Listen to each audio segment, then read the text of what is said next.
Well, you know what? More than a business card, this is, as you say, a wake-up call to following Jesus in the marketplace. So first of all, tell us, why did you write this book?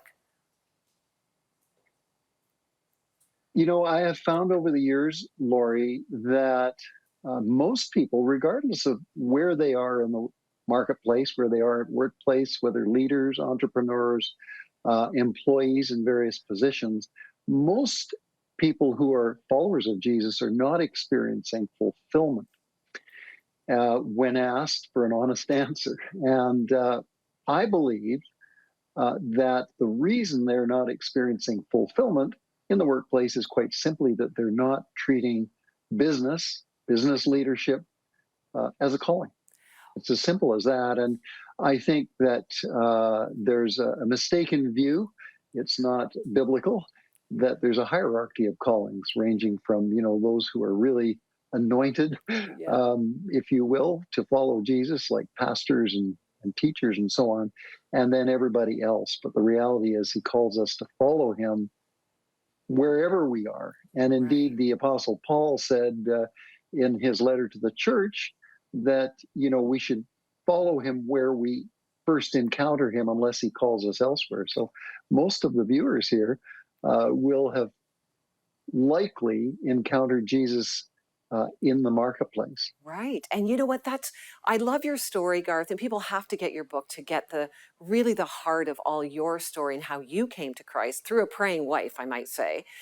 But you were in the marketplace and you felt like, oh, now that I'm a follower of Jesus, I should go into Christian ministry, right? Like somehow that will make my life more meaningful. Somehow that will, I'll be maybe doing the more Christian thing.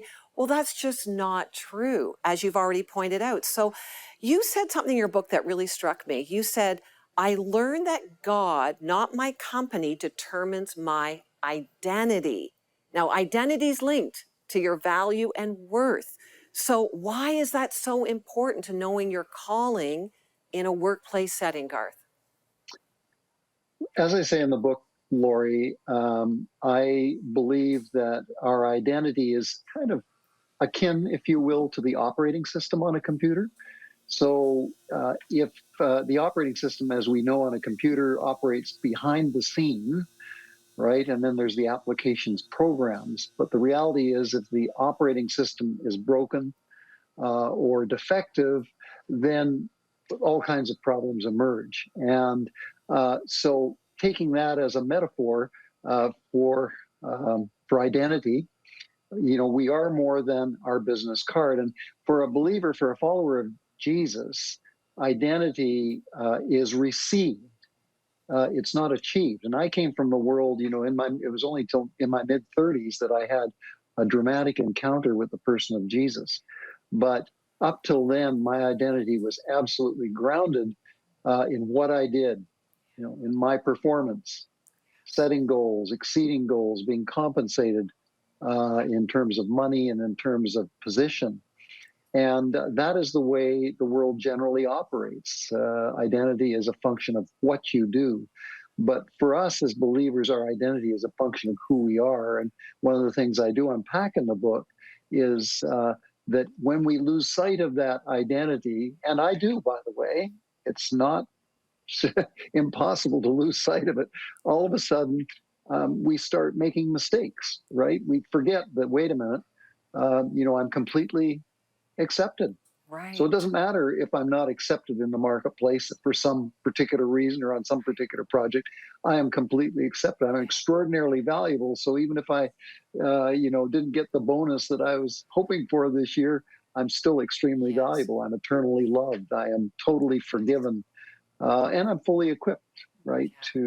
to share the good news of Jesus. So I think we need to. And in fact, I quite often come back to those 5 points and repeat them to myself at the beginning of a day because I know what it's like to get off course. That is so powerful. And you said it so well. Any of us, no matter what our job is, we can put our value and worth, our identity in what we do, rather than what we've received from Christ, that we are his Yeah. child and we have value and worth. Garth, what encouragement could you give to people today who are, maybe they're slugging it out at a job, they don't find meaning and value in it. What would you say to them I would say to every person watching who, as you say, Lori, is slugging it out, is simply to ask the Lord to confirm whether their calling is in business, right? First and foremost, Lord, is my calling in business? Because if it isn't, then of course you need to get some indication from God as to where He does want you. But as likely as not, you will find that you're called to business. And then the question is, well, okay, am I to switch my companies? Is there something happening, or is this something the Lord is doing to sharpen me and prepare me for the future? But I think if we have that inner witness that we're actually called to business, and so that's my encouragement to the viewer, is just ask for that, because I believe everything changes when you're going down and it's a tough day. For me, the stock market is going, actually, the stock market is going down today now that I think about it. You know, or things are difficult, that we go, yes, but I'm called to this. Yeah. And that is the key to all of us, Garth. Thank you for that reminder. We are called, and wherever we go, we carry the life of Christ in us. So even in the hardest places, toughest days, we can bring the gospel of the Lord Jesus just through our presence and through our words, right? Yep, indeed. Yeah, well, that's a wonderful reminder, and I encourage you to get Garth's book, More Than a Business Card. It will inspire you. His story is tremendous, and he'll give you practical ways to work that out in your life. Well, go to 700 Club Canada to find more information about Garth and his book.